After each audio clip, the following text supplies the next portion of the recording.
Never in his life had he met a man as perfect as Huang Zhongwei.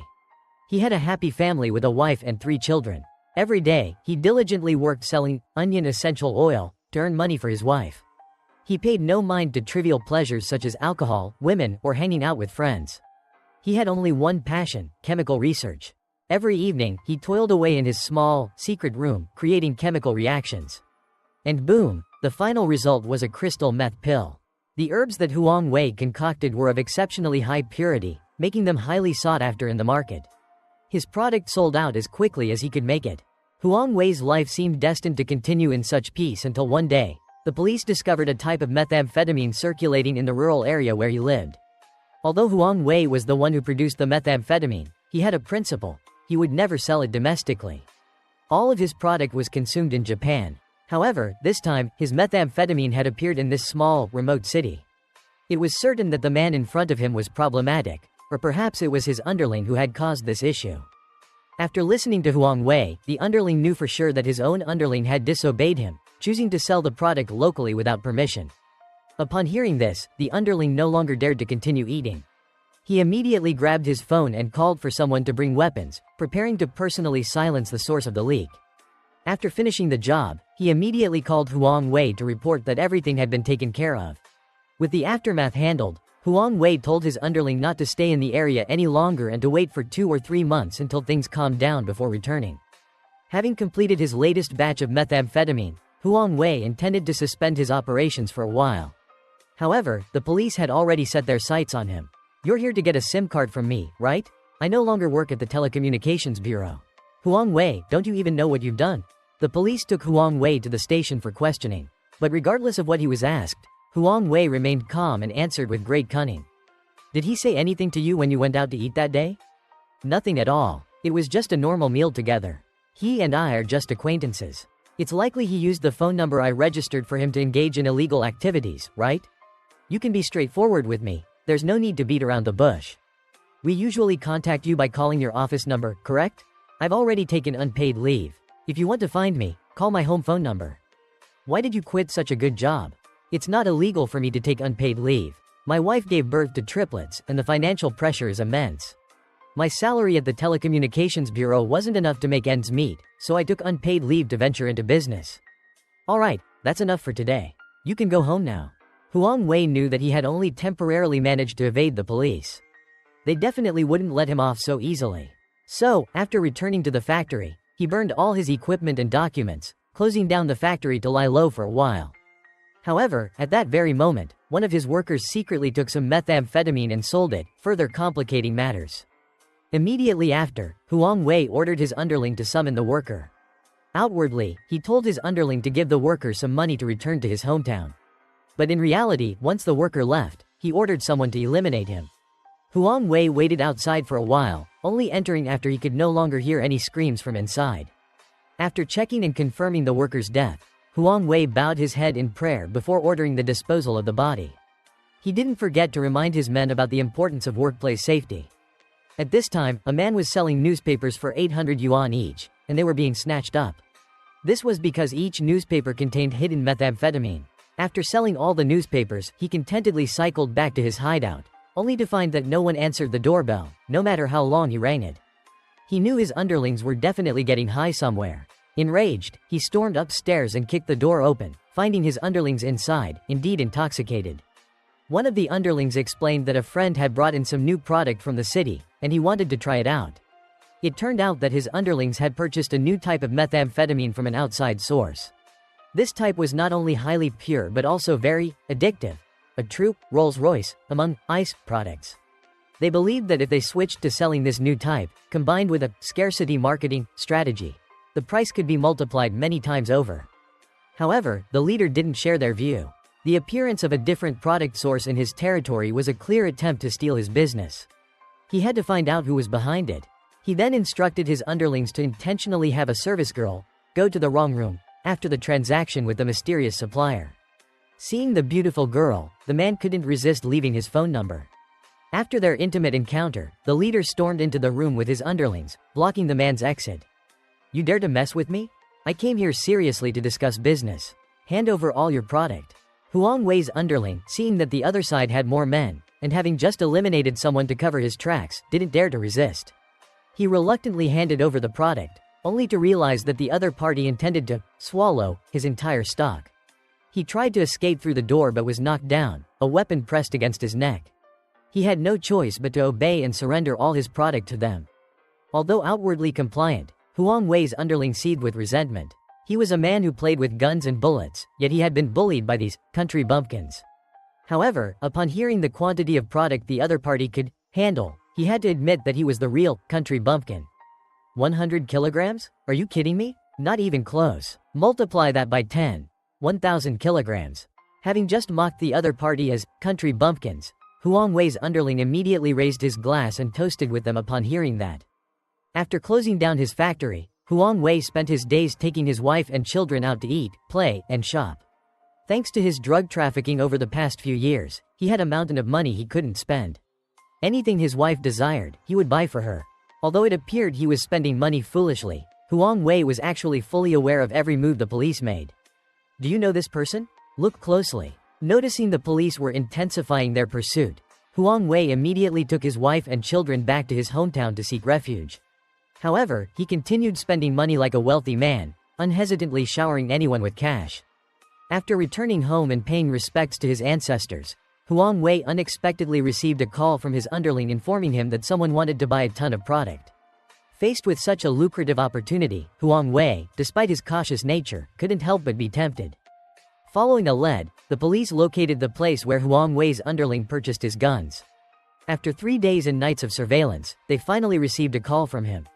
2:30 this afternoon, train 4484. Remember to bring my guns to the train station and call me. Everyone, attention, seal off the train station immediately. You stay here and keep an eye on him. The rest of you, follow me, quickly. While the police were setting a trap at the train station, Huang Wei also arrived. It wasn't long before he was recognized by the captain of the Criminal Investigation Unit. This is the captain of the county police's Criminal Investigation Unit, and this is Huang Wei, the director of the telecommunications company.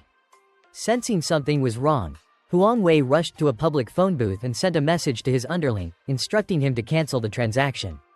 With his exceptional counter-surveillance skills, Huang Wei once again narrowly escaped danger.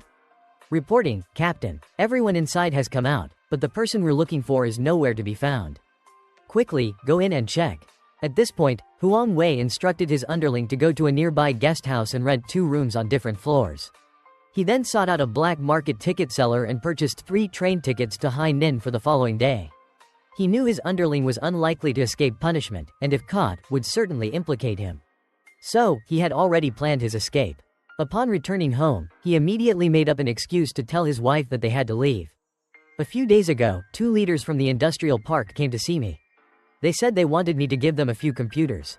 I was busy at the time and couldn't take care of their request, which angered them. Now they're saying they'll collaborate with the police and the tax department to seal off our factory, accusing me of illegal business operations and imposing a fine of 2 million yuan. If I don't pay, I'll be arrested. What should we do? Don't worry, it's a small matter, I can handle it. We'll go to Hainan. Unable to contact Huang Wei, the underling didn't flee immediately but returned home.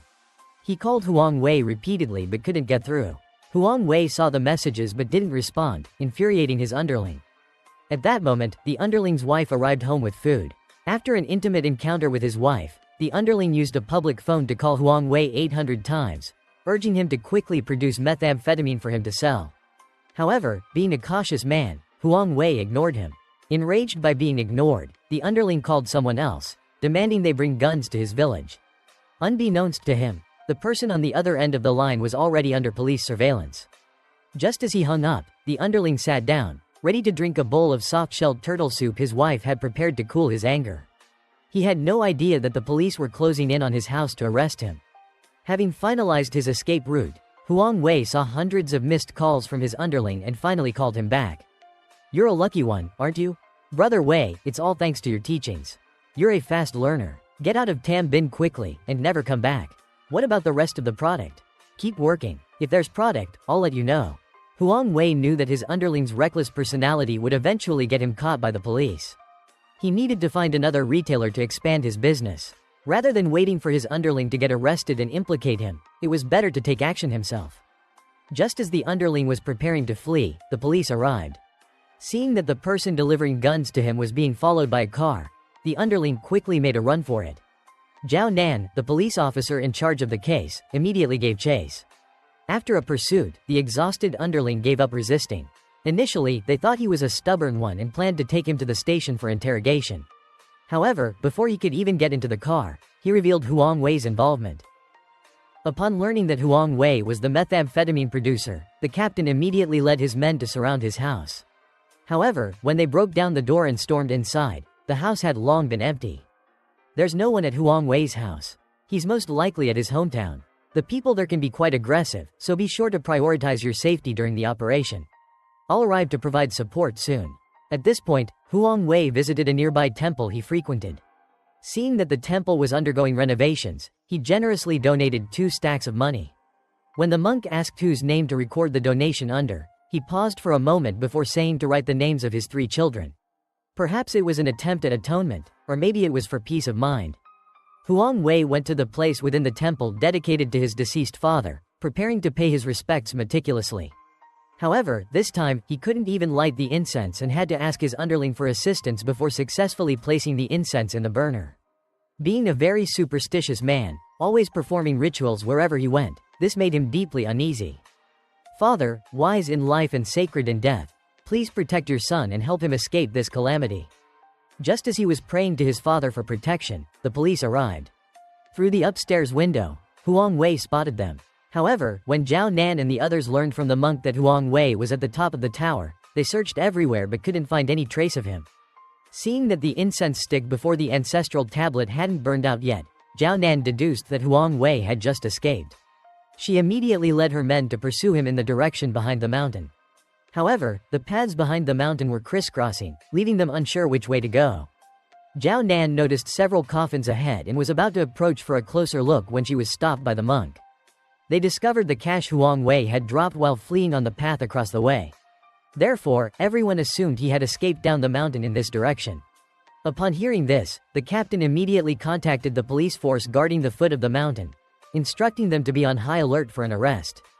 However, to their surprise, at midnight, the coffins they had seen earlier automatically opened. It turned out Huang Wei had indeed been hiding inside. It was the first time his underling had been lying in a coffin for so long, and he nearly wet himself out of fear. Adding to that the fear of being discovered by the police, his whole body trembled uncontrollably. And so, Huang Wei escaped the police pursuit once again. Returning empty-handed, the city police chief faced mounting pressure from the provincial authorities. This level of methamphetamine purity has never been seen before in the world. I don't know whether to be proud or worried. The province is currently organizing experts to research and replicate the method of producing this new type of methamphetamine. Comrades, the task before us is one for the history books. From this moment forward, in addition to continuing the mountain search, all remaining police forces, including local police stations, traffic police, the public, and security organizations, will be mobilized to search all transportation hubs in the city, guest houses, and hotels for Huang Wei and his family. The next day, while Huang Wei sat in a noodle shop observing every move of the police, he noticed the local accent of the waitress. This girl didn't run to fetch alcohol for the customers, nor did she show any anxiety when scolded by the owner for being short on cash. Witnessing her being mistreated, Huang Wei didn't step in to help but simply observed silently, as if trying to understand her character. Seeing that the girl didn't abandon her principles despite the owner's pressure, Huang Wei smiled, leaving a 100 yuan bill, an amount far exceeding the cost of the noodles, and left. On his second visit to the shop, the girl returned the excess money she had prepared for Huang Wei. This further piqued Huang Wei's curiosity about her behavior. Seeing her go out to deliver food, Huang Wei wanted to seize this opportunity to test her. On her delivery route, Amai encountered police officers holding a photo and searching for Huang Wei. When questioned by the police, Amai directly stated she had never met this person. This entire scene unfolded before Huang Wei's watchful eyes. Upon her return, Huang Wei, seeing that the girl was still being mistreated by the shop owner, extended an offer of help, telling her to quit her job. If I quit, how will I make money? What if I help you shut this place down? After that, I'll find you another job. When you don't want to work here anymore, call me. With the phrase, I'll take care of you, Amai knew Huang Wei wasn't joking. She took a pen and wrote her phone number on his palm, then removed her apron, saying she'd wait for his call at home. Immediately after, the restaurant exploded. Huang Wei brought his wife and children to a pre-purchased house by the sea. Although she didn't know what her husband was doing, his wife had a vague feeling it wasn't anything good. "You're hiding something from me, aren't you? I'm learning a real trade. I'll tell you when the time is right." After taking the only family photo they would ever have, Huang Wei embarked on a journey to Guangninh, the place where he would truly make his fortune. Before leaving, he told his wife, "In our hometown, there's a custom. When a man leaves, women shouldn't cry. They also shouldn't call his name when he's gone, or he won't be able to turn back." Despite saying that, when he actually had to turn his back and walk away, it was Huang Wei who was reluctant. On the bus to Guangninh, Huang Wei didn't forget to study organic chemistry. While engrossed in reading, the bus suddenly had a flat tire. Having learned to repair machinery, Huang Wei readily offered to help. This act of kindness once again enabled him to evade police capture. Not long after, Huang Wei and his underling smoothly arrived in Guangninh to start their new lives. While his underling, all along, handled the meatball processing, Huang Wei secretly produced high-purity crystal meth inside. Is this stuff really addictive? Unless the user isn't human. What kind of feeling does it give? Huang Wei immediately brought a plate of crystal meth towards All Along, warning him, "If you dare touch this, I'll kill you, do you hear me?" To prove she wasn't a cop, the girl directly consumed the methamphetamine. Witnessing this, All Along felt relieved and tossed a packet of product onto the table. However, immediately afterwards, a group of men barged in, pinned All Along down on the sofa, and interrogated him about the origin of the drugs. It turned out this group was looking for Huang Wei to purchase product. Hearing All Along mention his former underling being arrested by the police, they suspected it was a police trap. All Along's naive explanation nearly made the two men burst out laughing. They whispered to each other, "It seems he's not here to set a trap." All Along told them that if they wanted good product, they should follow Huang Wei's instructions. The two sides agreed to meet at 2 p.m. the day after next on Hua Bin Street in the Old Town for the transaction. They then handed All Along a wad of cash as a token of sincerity. At this time, Zhao Nan and her team had followed the trail to Guangninh and contacted the local police. If Huang Wei really came to Guangninh with his accomplices, who knows to what extent they've already connected with the drug traffickers here. Along with two others, they went to the largest nightclub in the area, seeking out their informant planted there. Listen carefully, this is very important. You must closely monitor every movement and report any information to me immediately. The meeting between All Along and the two men was overheard by the informant while pretending to bring a fruit platter into the room. He then immediately reported back to Zhao Nan's team. Afterwards, the underling brought the methamphetamine he obtained from All Along to show his boss. Boss Tran was very curious about Huang Wei's background and how he was able to produce such high-purity meth. The next day, All Along arranged to meet with the local drug dealer. He went to a nearby grocery store and asked to buy a pack of Jiangnan cigarettes, but the owner didn't even know where the cigarettes were kept. This made All Along suspicious that the shopkeeper was an undercover police officer. He immediately found a public phone to report to Huang Wei. "Brother, I suspect the grocery store owner is a cop." Huang Wei demanded he cancel the meeting and return immediately. However, All Along saw the dancer arrive at the scene. He pretended nothing was wrong and approached her, warning her that the place was swarming with police and urging her to run. The group rushed after him, but All Along managed to escape. Just as Huang Wei arrived by car, he saw All Along being pursued and pretended to be a police officer, ordering the driver to block the path of the drug dealer. And so, with Huang Wei's assistance, All Along was rescued by the unsuspecting driver. As Huang Wei himself attempted to slip away, he was suddenly captured by someone who threw a sack over his head and brought him to Boss Tran, the biggest drug lord in the area. Boss Tran declared that anyone who wanted to sell product in his territory had to leave one ear behind before they could leave. But Huang Wei was a valued guest, he didn't need his ear. He just wanted to witness his exceptional skills firsthand. If his skills were truly impressive, everyone would be happy. But if it was just empty fame, he shouldn't blame him for resorting to drastic measures. He then led Huang Wei to the lab. As the door opened, a masked man emerged from within. The masked man seemed resistant, removing his protective suit and offering it to Huang Wei. But Huang Wei insisted on a new one. Donning a brand new protective suit, Huang Wei calmly entered the lab. Seeing ephedra on the table, he arrogantly picked it up, handed it back, and declared he didn't need it at all, then turned and instructed them to close the door. Huang Wei began his performance in the lab and emerged less than half an hour later. Boss Tran, seeing his speed, threatened to kill him if there was no product. He then brought out a plate of freshly made, high-grade product from the lab and ordered his underlings to try it out. Seeing his underlings completely high, Boss Tran was very satisfied and directly ordered the elimination of the previous chemist.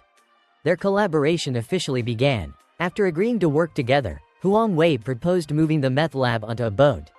Boss Tran didn't understand why they should abandon a perfectly good production facility on land to operate at sea, especially when space on a boat was limited. As the saying goes, the waves behind drive on those before. We'll use fishing boats for production, discharge waste directly into the river, leaving no trace. If there's any trouble, we'll bring the boats ashore immediately, change locations. When the police arrive, there'll be nothing left. Praised by Boss Tran, Huang Wei subtly affirmed his position as a mere employee, with Boss Tran as the true boss. Seeing Huang Wei's self-awareness, Boss Tran smiled contentedly. Huang Wei pointed out that the biggest current problem was that the production equipment couldn't keep up with their capacity. At this snail's pace, how many years would it take to produce 1,000 kilograms? Upon hearing this, Boss Tran burst into laughter, saying he had anticipated this issue long ago. He then led Huang Wei to the window to see. Everything Huang Wei saw were production facilities Boss Tran had prepared for him. What Huang Wei didn't expect was that discharging a large amount of meth-contaminated wastewater into the river wouldn't be detected in the short term, but over time, it would create a butterfly effect. A police sniffer dog, while on duty, detected the scent of methamphetamine on a newspaper printed by a local printing house. The water used for printing, of course, came from this river. Zhao Nan randomly chose a grocery store and examined several identical newspapers, discovering a printing error. She immediately asked the owner for the name of the printing house. Huang Wei told Boss Tran that if he wanted his full dedication, Boss Tran had to agree to one condition: absolutely no selling of the methamphetamine he produced domestically. It had to be sold overseas. If he didn't agree, their collaboration would end right there. Sometime later, dozens of Boss Tran's fishing boats had resolved Huang Wei's production issue. However, a new problem arose: how to distribute the large amount of methamphetamine that had been produced. Huang Wei was not only a brilliant meth cook but also a master strategist. He knew how to distribute his product safely and effectively. Every night, he secretly scattered a special feed into the lake, pure crystal meth produced by his own hand. As a result, the unfortunate fish, consuming this high-quality product, were overstimulated and died en masse. To minimize losses, fishermen were forced to sell the dead fish at low prices.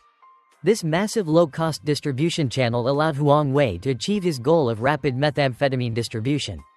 He hid the methamphetamine inside the fish bellies, then utilized the fresh seafood transportation network to ship the drugs overseas.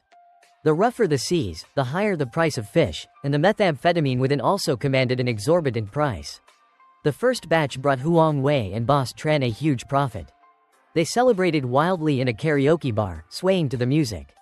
Meanwhile, Boss Tran's wife, knowing her husband was having fun outside, found solace in smoking.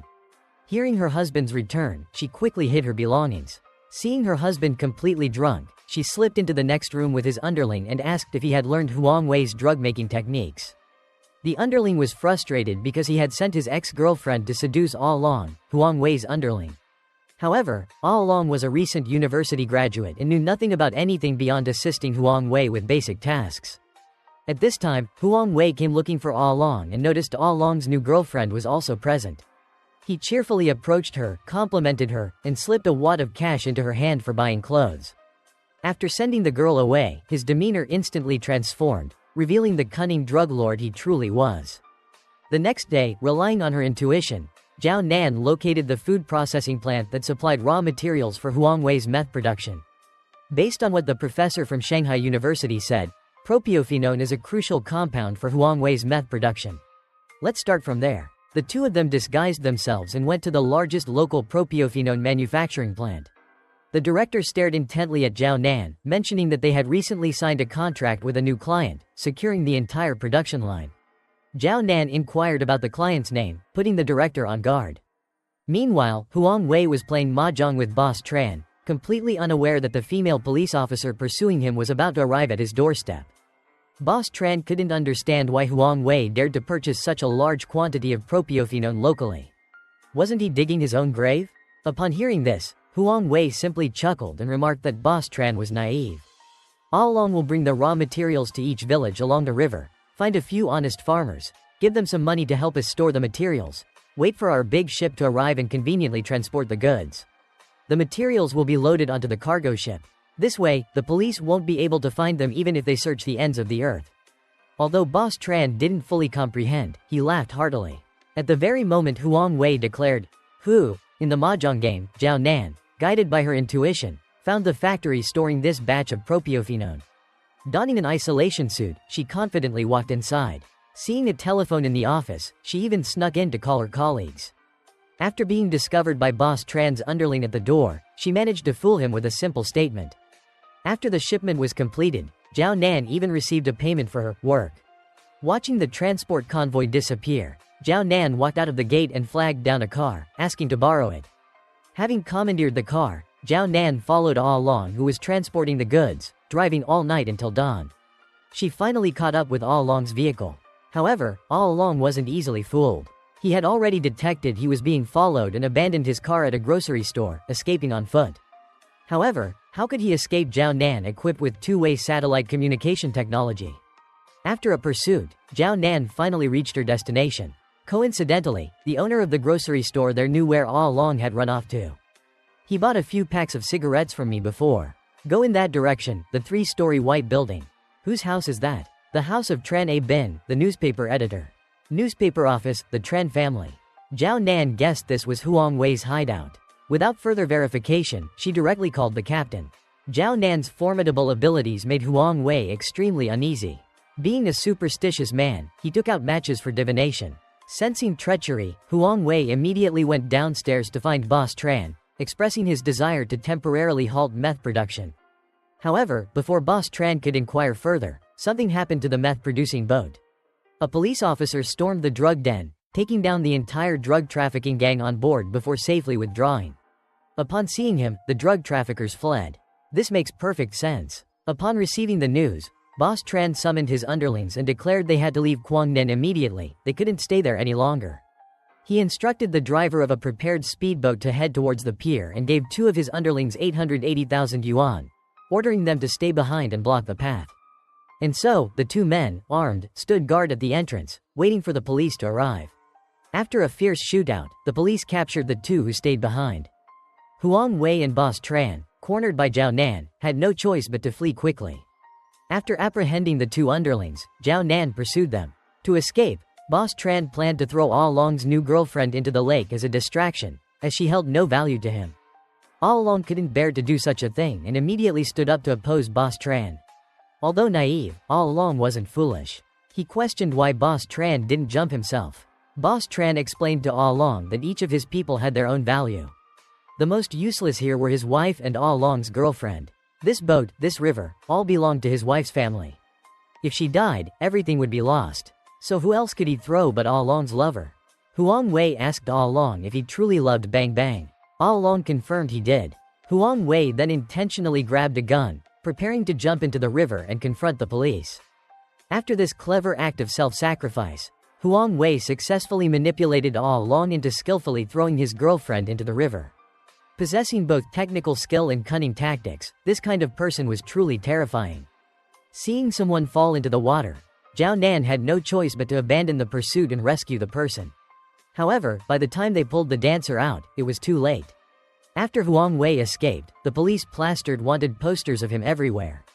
It was this wanted poster that made Huang Wei's wife realize what her husband truly did for a living. In her heart, besides sorrow, there was even greater worry. She feared something terrible might happen to her husband. Returning home, she lay by the window, watching her 3 children taking their vitamins, lost in thought, unsure of what path lay ahead. Huang Wei and his accomplices fled to the territory of Song Long, the leader of the Nam Quan Song Long Society. Boss Tran and Song Long were old acquaintances from the northeast. Initially, they believed this brother would help them, as Song Long received them with great enthusiasm. However, there was another motive behind his risky decision to harbor them. A few days later, Boss Tran and his associates prepared to bid farewell and leave.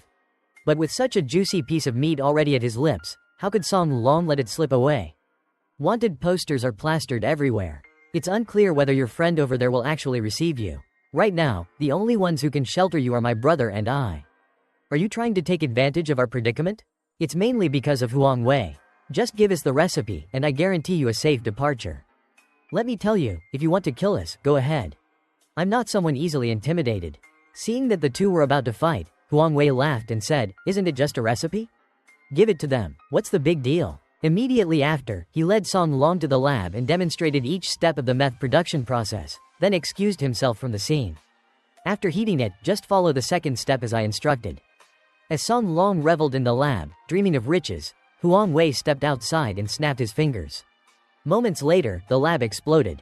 The loud explosion caught the attention of Zhao Nan, who was pursuing them. They immediately chased after the sound, entering the building. The usually naive Ah Long, now displaying unexpected aggression, took control of one of Song Long's men and provided cover fire as they moved. At this point, Zhao Nan and her team arrived, coordinating seamlessly. The Song Long gang, without a word, opened fire. A fierce gun battle ensued. Seeing the enemy taking cover to shoot, Zhao Nan quickly provided cover fire for her team while she maneuvered along the opposite attic, taking down 2 of them. However, Zhao Nan was unlucky enough to enter the room where the explosion had occurred. The smoke from the chemical reaction caused her to faint. Just as she was about to be surrounded, someone wearing a gas mask emerged from behind and took down the remaining gang members. After handling the situation, this person carried the unconscious Zhao Nan outside. However, seemingly not wanting to reveal their identity, they placed her in a corner and left. Huang Wei, successfully escaping with his accomplices, reached their next stop. This was the territory of the Dam family boss at the border. Boss Dam offered Huang Wei one of his prized cigars to try. Huang Wei claimed he didn't smoke, but out of politeness, he took a puff, only to choke and cough violently. Boss Dam assured him that the factory equipment and raw materials were all prepared. They were just waiting for Professor Hoang to arrive, and they could commence production immediately. He also mentioned he would handle the international distribution channels. Fearing being swallowed whole, Boss Tran proposed opening a domestic sales channel. However, this suggestion was met with opposition from both Huang Wei and Boss Dam. Boss Dam argued that opening a domestic distribution channel would increase the risk. His international channel was much safer. Boss Tran perceived this as a lack of trust from Boss Dam. Seeing the two about to argue, Huang Wei intervened, suggesting they could try selling a small quantity domestically, waiting for stability before launching large-scale operations and expanding the distribution network. Huang Wei's strategy allowed the two to reach a temporary agreement. Boss Dam then proceeded to arrange for entertainment, but he told Huang Wei not to bother choosing, as he had already brought his girlfriend for him. It turned out that earlier, Huang Wei had called for a service girl, but his intention wasn't for pleasure but to buy her phone. He even paid an extra 2,000 yuan to purchase her SIM card, instructing her not to tell anyone about tonight's events. Initially, they thought Huang Wei had gone through such lengths to obtain a phone to contact his wife. To their surprise, his first call was to Amai. Amai was working with her parents in her hometown, eagerly awaiting a call from Huang Wei. Seeing a message on the answering machine, Amai excitedly jumped up, said goodbye to her parents, and left. Seeing Amai arrive, Huang Wei was overjoyed and rushed to take her hand.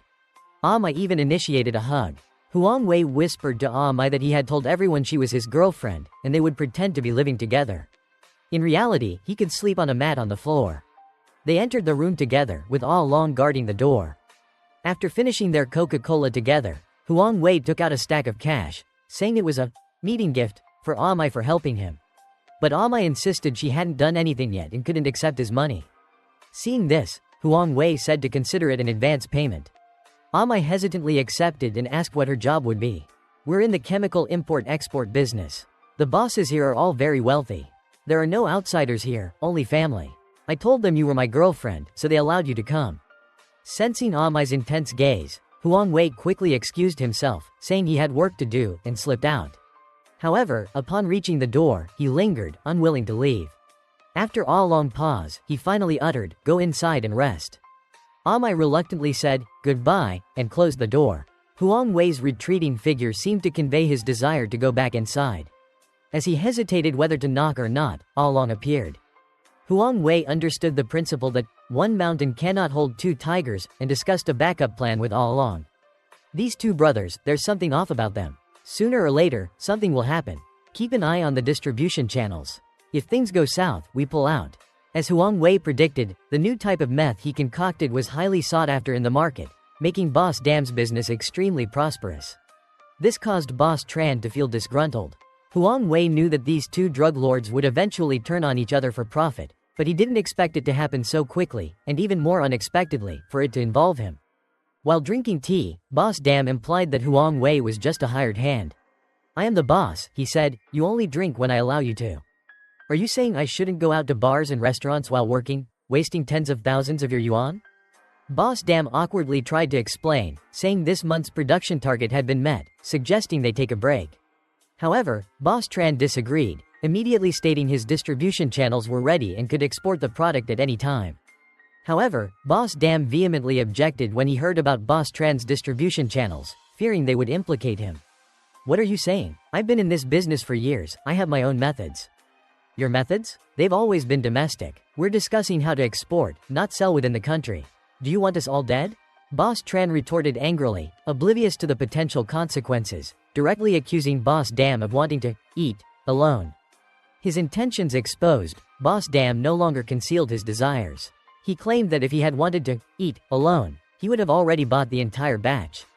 "You're welcome to try." Witnessing this clash between the two bosses, Huang Wei angrily collected the teacups, silently reminding them that without his production, they wouldn't have anything to sell.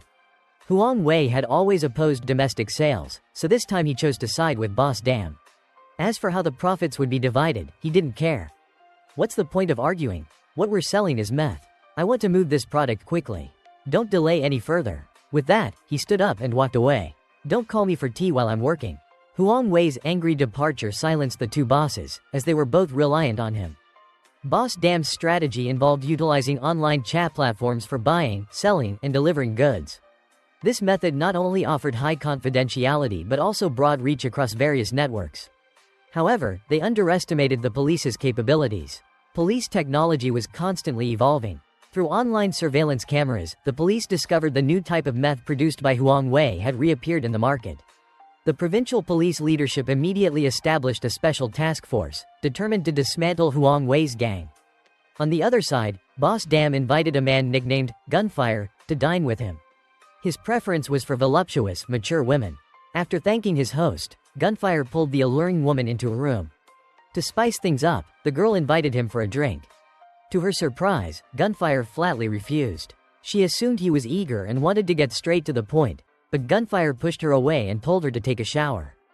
The girl protested she had already showered, but Gunfire claimed he had a cleanliness obsession and insisted she shower again.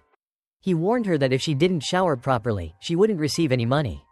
Helpless, the girl went into the bathroom.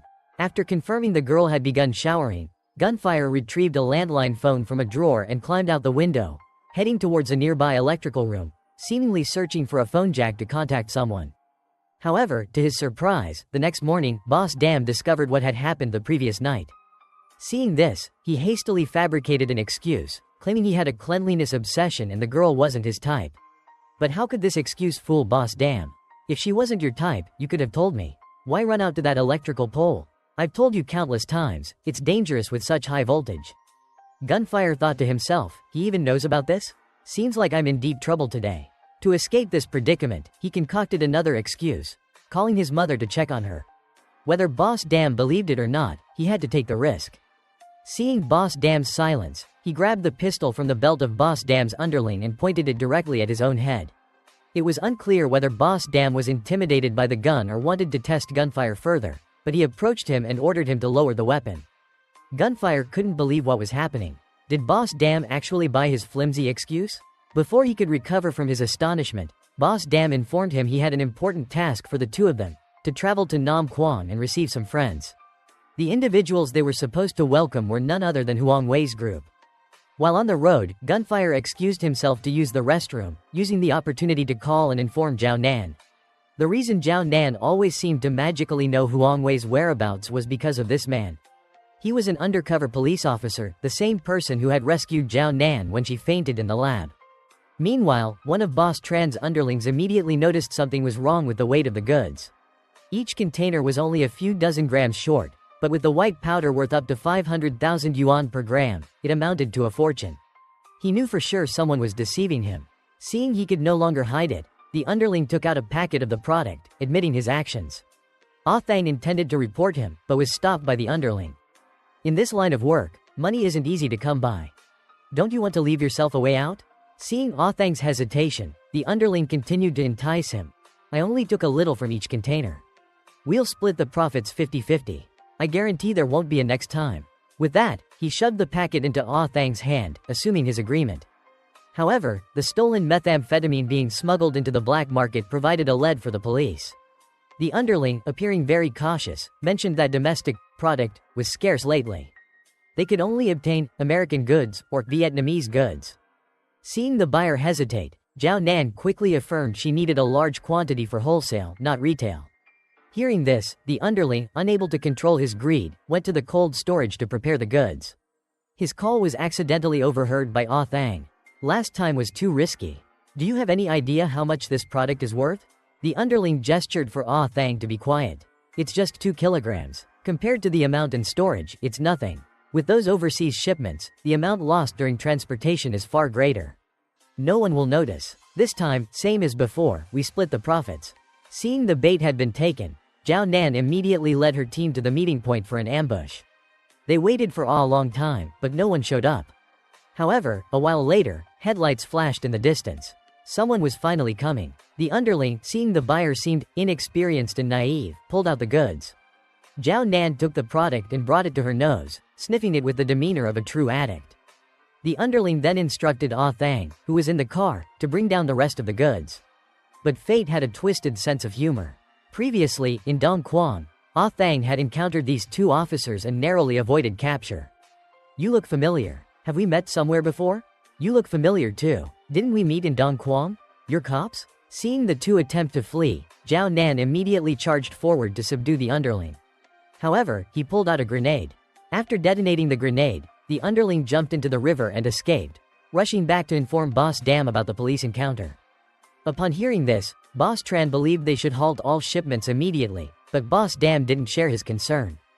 It's a minor incident. We're doing big things here, we can't be bogged down by such trifles. Let me tell you, as long as the product is fine, everything is fine. Do as you please, but I'm riding in the bulletproof car. Let me tell you, I sheltered you, you helped me, we're even. I've made my decision about this shipment. This is my territory. Do you believe I'll shoot you dead? Witnessing the 2 argue to the point of brandishing weapons, Huang Wei remained indifferent, sitting on the sofa and continuing to read his chemistry book. At this point, Boss Dam removed his glasses and, without a trace of fear, challenged Boss Tran to shoot him. Once I'm dead, he said, do you think your wife and children will be able to leave this place unharmed? Boss Tran, with a wife and children, naturally couldn't risk his life with this madman. He put his gun away, declaring he didn't want the shipment anymore, but their collaboration ended here. He and Huang Wei were the true partners. Boss Dam was just a passerby. Boss Tran confidently told Huang Wei to come with him. However, Huang Wei remained seated on the sofa, calmly placing a bookmark in his book. He stood up and informed Boss Tran he had decided not to go. Faced with Huang Wei's blunt rejection, Boss Tran found it hard to accept. He struck Huang Wei, saying, now that you have wings, you want to fly alone? Boss Dam was ecstatic to see the money-making machine now fully under his control. Huang Wei demanded he transfer the promised 5 million yuan into his account.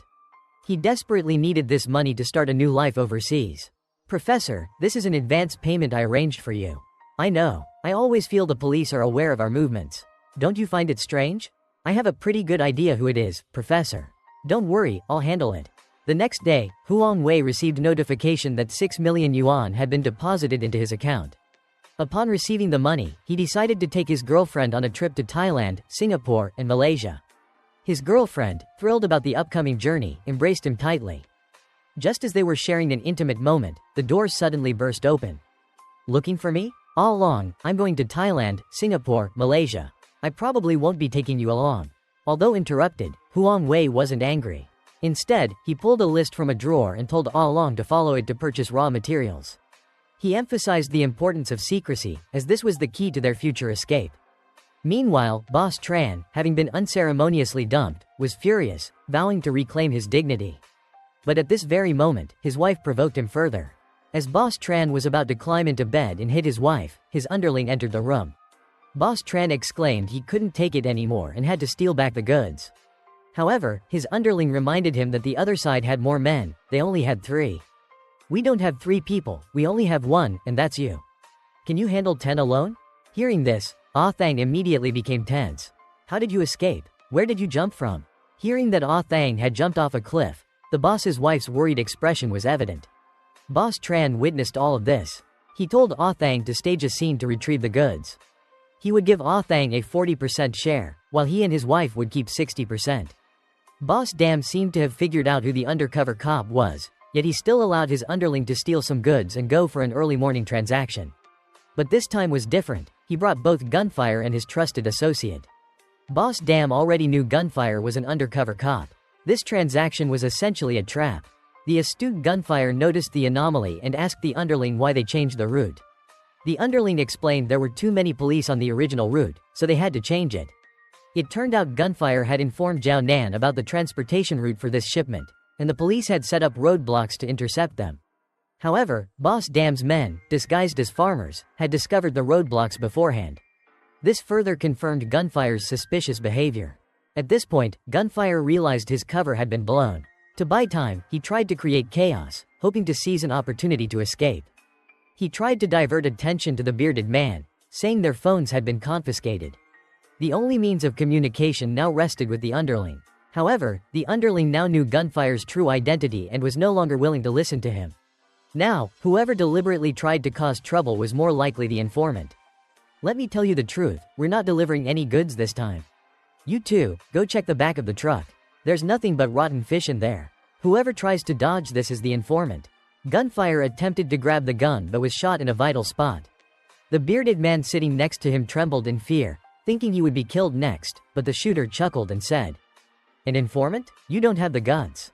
He ordered the bearded man to get out of the car and dispose of Gunfire's body. At this moment, Gunfire was still alive. With his last breath, he managed to press a button on a phone pre-taped under the seat. Although Zhao Nan answered the call, there was no sound from the other end. Seeing Gunfire was still breathing, the underling fired several more shots into his chest. They dumped Gunfire's body by the roadside and drove back to report. Meanwhile, Boss Dam had arranged for cement trucks to transport the methamphetamine to a safe location. He instructed his men to hide a large quantity of meth inside the cement, planning to wash it out with water upon reaching the collection point.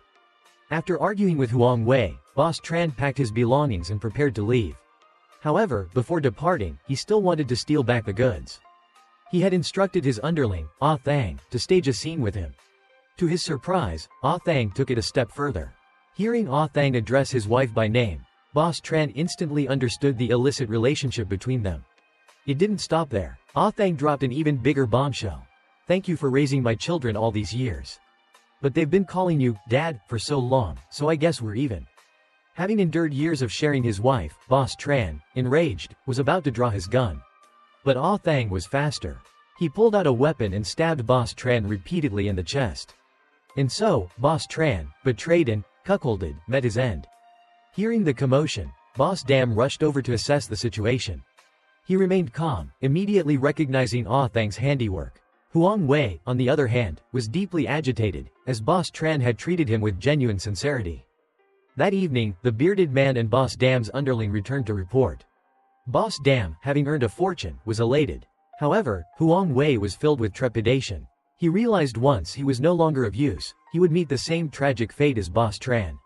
It was time to plan his next move. Looking at the burning cigarette butt, Huang Wei knew it was time to leave. He instructed Ah Long to purchase a batch of chemicals, then ordered him to drive Boss Tran's body to a remote forest, leaving the engine running and waiting for him. After giving his instructions, he put on gloves, drew the curtains, and knocked on the wardrobe door. Confirming there was no movement, he flung open the wardrobe. Boss Tran's body tumbled out.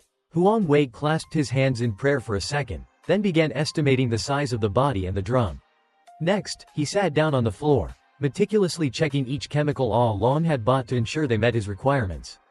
Once everything was confirmed, he donned protective gear, sat on the bed, reminiscing about the good times with Boss Tran, then put on a gas mask and goggles, even meticulously cleaning the lenses. At the same time, the cement trucks transporting Boss Dam's goods passed by one after another. Initially, Zhao Nan didn't suspect anything. However, as the trucks continued to pass without any sign of the drums rotating, she began to sense something was amiss. This indicated the cement trucks were completely empty. Zhao Nan immediately ordered her team to set up a roadblock. Seeing the police ahead, the bearded man and his underling immediately drew their guns, stepped out of the car, and engaged in a shootout with the police. After a brief exchange of gunfire, the bearded man was apprehended. His underling managed to escape for a short distance before being captured alive by Zhao Nan and her team. Seeing his two accomplices arrested, Ah Thang, who was trailing behind, immediately turned his car around, fleeing in a different direction. They drove to a deserted area and dumped the entire stash of methamphetamine from the truck into the bushes. The police swiftly interrogated the two captured men, discovering the location of the hidden methamphetamine as well as Boss Dam's hideout. Immediately afterwards, the police deployed their forces, surrounding and raiding the location, determined to recover the drugs and arrest both Huang Wei and Boss Dam. At this point, Boss Dam, unable to contact Huang Wei, knew things were dire.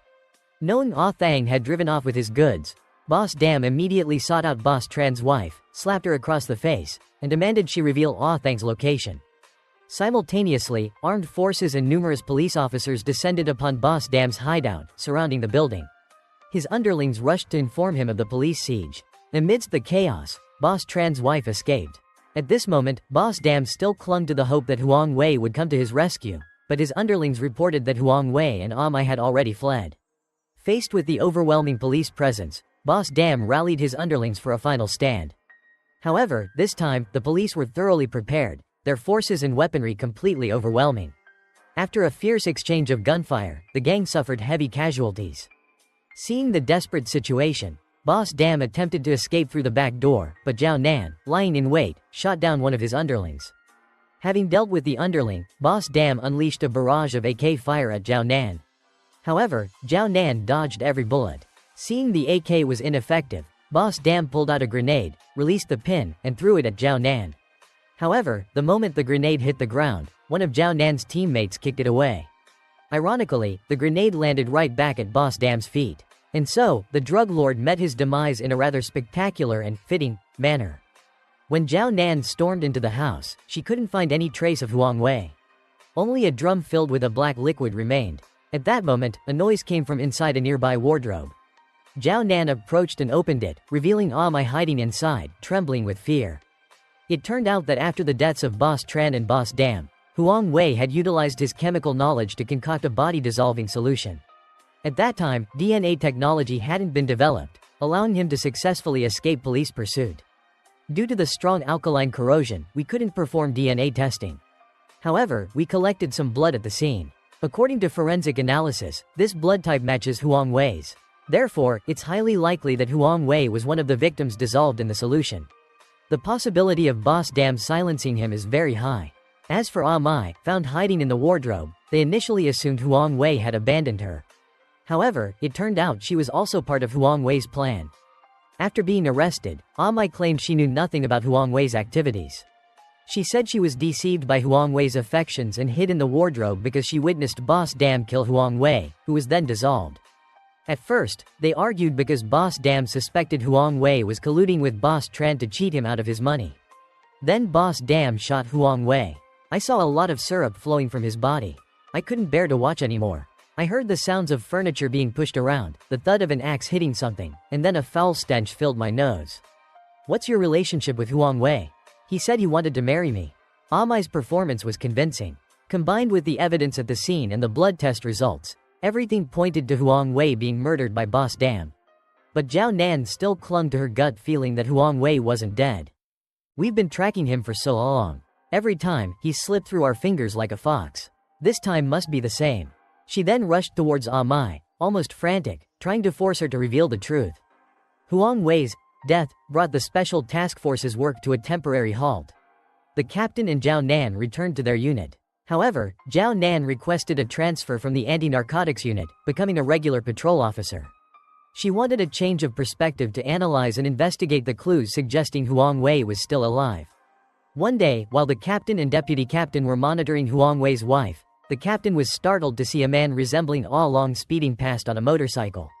This left them stunned. One day, while the captain and deputy captain were monitoring Huang Wei's wife, the captain was startled to see a man resembling Ah Long speeding past on a motorcycle. This left them stunned. At that moment, a man approached the grocery store, pretending to buy cigarettes and handed Huang Wei's wife a note. As this man reached the corner, he was stopped by the captain. "Where are you going?" "Someone gave me 100 yuan and told me to pretend to buy something and give this note to the grocery store owner." "What's written on it?" "Seems like a drawing of a white fish." "Who gave you the money?" A young man on a motorcycle, wearing a helmet. Seeing Huang Wei's wife close the store, undoubtedly heading to meet Huang Wei, the captain immediately led his men in pursuit. Seeing her arrive at the fish market, he ordered the entire market to be sealed off. Reporting, Captain, Huang Wei has appeared in Hainan. Quickly seal off all exits and entrances to prevent his escape. At this moment, all along was already waiting for Huang Wei's wife at the corner. Seeing his sister-in-law get into the car, he sped off. The fake death plan had worked perfectly. Huang Wei returned to his hometown to pick up his wife and children. However, his wife no longer recognized the man he once was. She flatly refused his offer to flee together. She didn't want to live a life in fear, constantly on the run from the law. Nor did she want her children to endure any danger. Alan pushed Huang Wei away, coldly stating, "The problem isn't whether the police will find you or not. The problem is that you'll have to live like a fugitive for the rest of your life." She condemned her husband for producing such dangerous drugs, destroying countless families. Seeing his wife's unwavering refusal, Huang Wei angrily threatened to take their children, but she remained resolute. Alan's firm stance made Huang Wei suspect she had someone else. She had always been obedient, why was she acting like this now? To persuade his wife to come with him, Huang Wei promised they would have a new life abroad. He would turn over a new leaf, work honestly, and never touch meth again. His wife questioned the source of the large sum of money he had. Huang Wei took out the 6 million yuan card he had earned from drug trafficking, confidently stating it was their family's capital. Seeing his wife's silence, Huang Wei assumed she was swayed and continued to warn her of the impending danger. He claimed they were surrounded by police, even the couple selling snail noodles across the street, and most of their customers were undercover cops. This information further terrified his wife. She knew for certain there would be police around her children's school as well. If they were discovered, both she and her children would be in danger. She explained the concept of accomplice liability, harboring a fugitive, and the dire consequences their children would face if things went wrong. "You don't need to come with me. The children don't need to come with me either. I have only one request. Before I leave, let me see my children." "No. Why? If you truly want what's best for them, disappear from their lives." His wife was adamant. If he couldn't promise to disappear forever, she would report him to the police right now. With that, she turned and walked away. "Why are you being so cruel? I did everything for you and the children. Why can't you understand? Why did you get involved in drug trafficking? Don't you know it would destroy all four of us?" Realizing his words were futile, Huang Wei handed his wife the 6 million yuan card, hoping she would use it to care for their children. His wife initially refused to accept it, but Huang Wei insisted he wouldn't leave if she didn't take it. Reluctantly, she accepted. Witnessing the woman he loved walk away, Huang Wei didn't turn back even once. He knew their relationship could never be the same. Huang Wei was heartbroken, but at this moment, all along was worried about him giving all the money to his sister-in-law. He didn't even have money for food himself. "You gave all the money to your sister-in-law?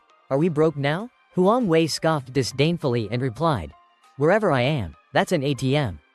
After that, the two leisurely went for a sauna. Huang Wei instructed All Along to obtain 2 fake ID cards to find an opportunity to escape abroad. All Along followed Huang Wei's instructions and bought a phone card. Then, taking advantage of a quiet moment, he slipped into a small alleyway to look for flyers. At first, he diligently memorized the phone number for obtaining fake ID cards, but a single glance revealed something unexpected. Huang Wei said all those flyers plastered everywhere are real, so this one must be real too. All Along followed the phone number to the location. Seeing the luxurious decor, he felt confident there was no problem. Full of anticipation, he walked inside, greeted by a female staff member. All Along entered the room. The environment felt like stepping into a paradise. After finishing a bottle of water, he blacked out. When he woke up, he saw a man sitting in front of him. At that moment, he realized he had been tricked. At this time, Huang Wei, having just changed into new clothes, received a call informing him that his underling, All Along, had been scammed. When he arrived at the location, he was surprised to encounter Ah Thang. It turned out this establishment belonged to Ah Thang. Ah Thang led Huang Wei to find All Along and introduced Huang Wei to Dong Ka, their business partner, claiming Huang Wei was his sworn brother. Although not pleased, Dong Ka didn't make things difficult, as he was Ah Thang's friend. He exchanged a few brief words and left. Ah Thang then brought Huang Wei to his secret base. There, Huang Wei encountered Boss Tran's wife and asked how the two of them had managed to escape. Huang Wei told Ah Thang that he had helped Boss Dam produce 2 tons of goods, but the police only recovered 1.9 tons. Where had the remaining 100 kilograms gone? Huang Wei declared those 100 kilograms were a welcome gift for Ah Thang. From now on, they would be even. Seeing Huang Wei's generosity, Ah Thang immediately knelt down, expressing his determination to follow him. Huang Wei, smiling, inquired about Ah Thang's distribution channel for the 100 kilograms of goods. Ah Thang revealed it was Dong Xia's network and further disclosed Dong Xia's true identity, the second son of the Thien Viet clan, specializing in international trade. This pleased Huang Wei greatly. He immediately instructed Ah Thang to arrange a meeting with Dong Ka. Hearing that the legendary Professor Hoang wanted to meet him, Dong Ka personally drove to the meeting point. Seeing Huang Wei, Dong Ka felt like he was looking at a money tree. Upon meeting, the two immediately formed a partnership, deciding to travel to Thien Viet, Dong Xia's homeland, to expand their operations. They agreed to depart at 3 a.m. the following morning. Boss Tran's wife, learning of the upcoming shipment, wanted to return to her hometown to bid farewell to her children and family. However, citing safety concerns, Ah Thang refused. Therefore, she took advantage of everyone eating dinner to secretly pack her belongings and slip away. Unexpectedly, on her way, she encountered a illegal taxi. All her money and jewelry were stolen. When the taxi driver arrived at the designated location, he was apprehended by undercover police. It turned out the police had received a report from the victim. The taxi driver was truly unlucky. Late at night, Huang Wei and his accomplices boarded a boat to cross the border to Thien Viet. On their way, they unexpectedly encountered a patrol boat. However, after receiving a bribe, the patrol boat left. At this point, Huang Wei knew they had reached the Thien Viet border.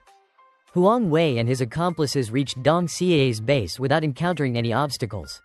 Seeing his money tree safe and sound, Dong Ka was ecstatic.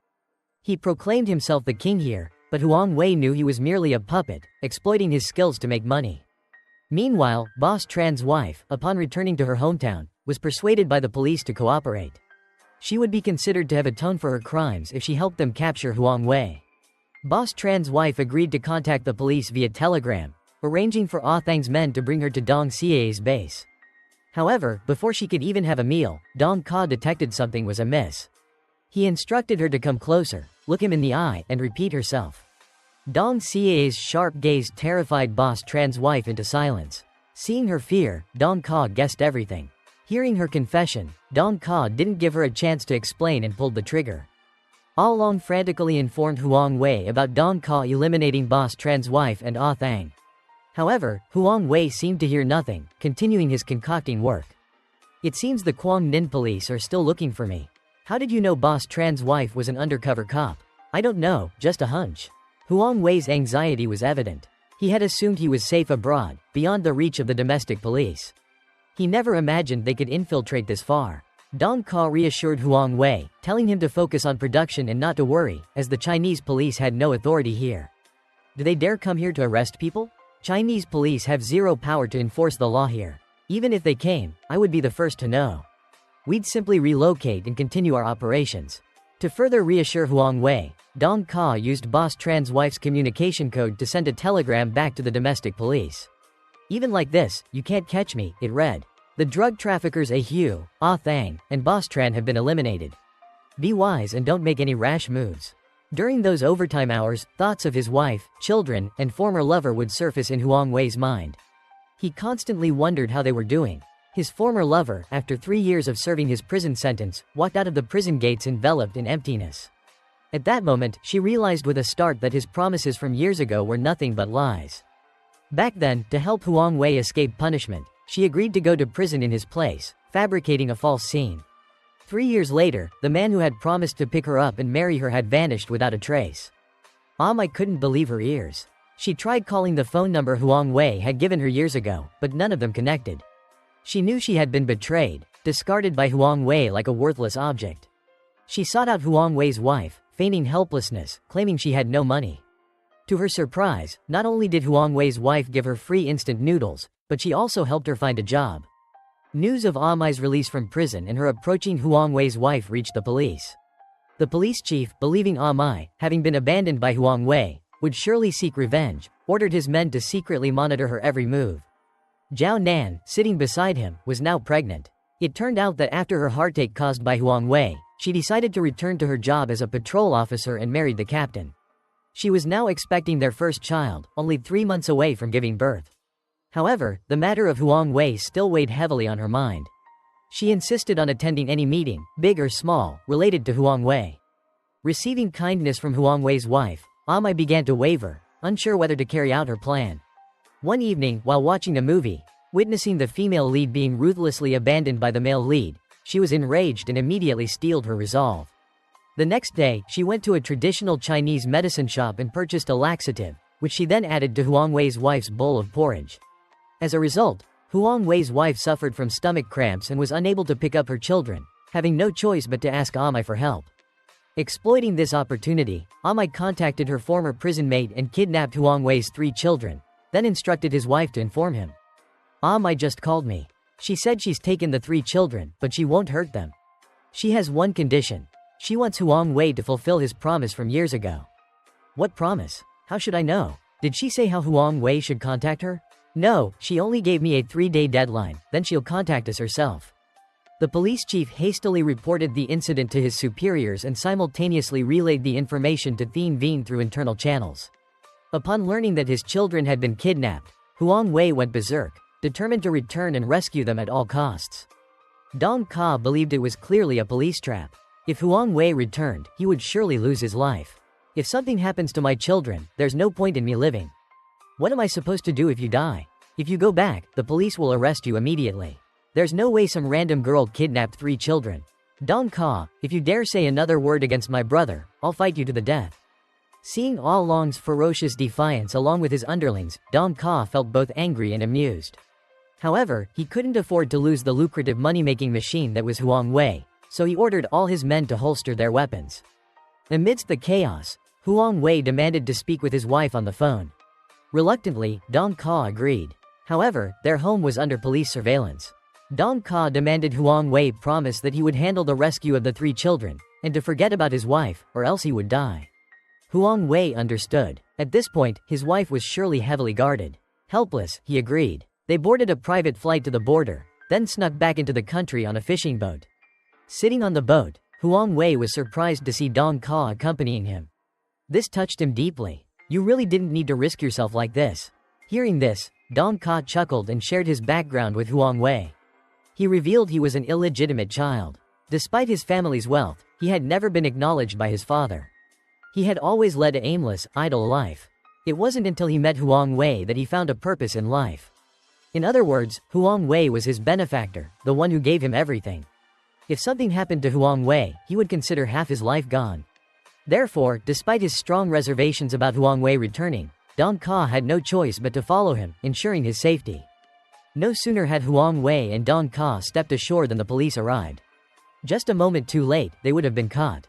Dong Ka took Huang Wei to a remote village.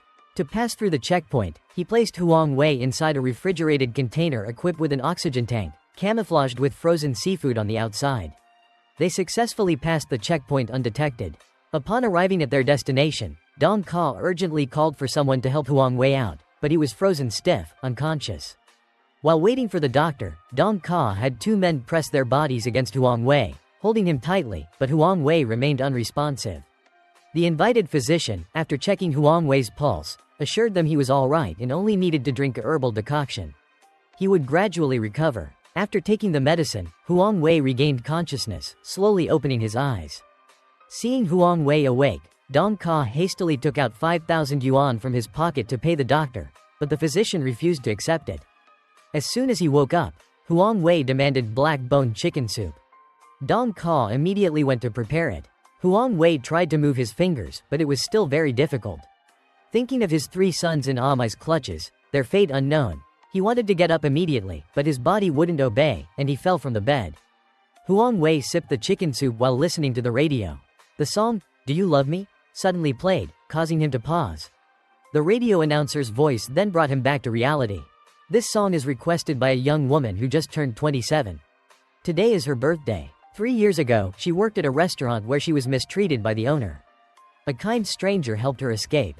She followed his advice because he promised her a lot of money so she and her family could live a comfortable life. More importantly, she fell in love with this stranger. After that, she never heard from him again. He suddenly disappeared, and she ended up spending 3 years in prison. She always remembers the saying, knowing the mountain has tigers, yet walking into the tiger's den. Huang Wei knew the story on the radio was his own with Mai. And the phrase, knowing the mountain has tigers, yet walking into the tiger's den, was a clue to her location.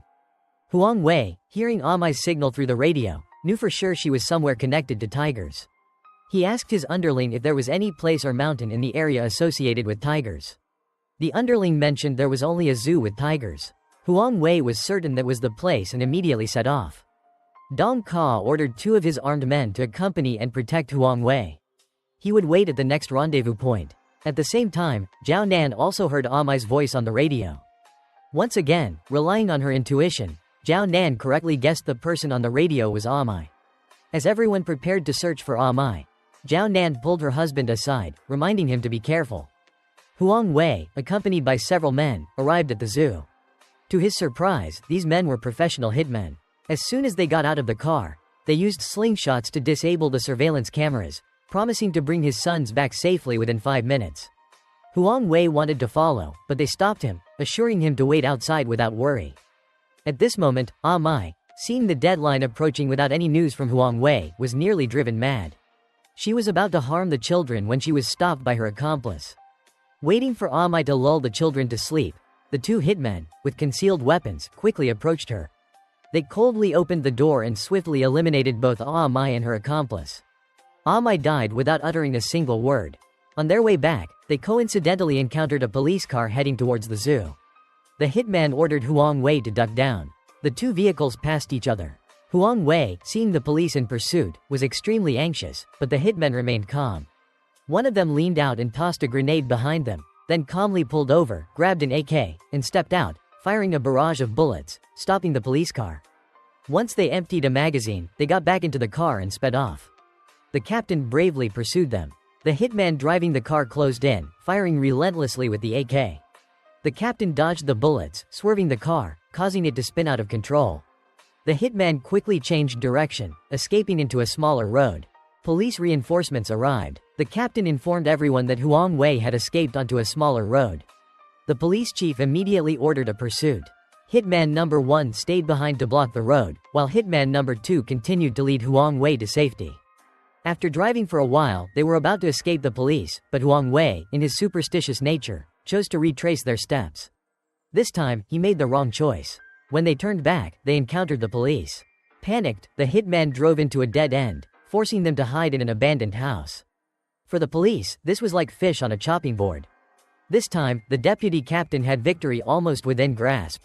Hitman number 1, remaining behind to block the road and stall the authorities, was met by the captain, who bravely scaled the sheer cliff face, hundreds of meters high, approaching from behind and taking down the hitman with a single, fatal shot.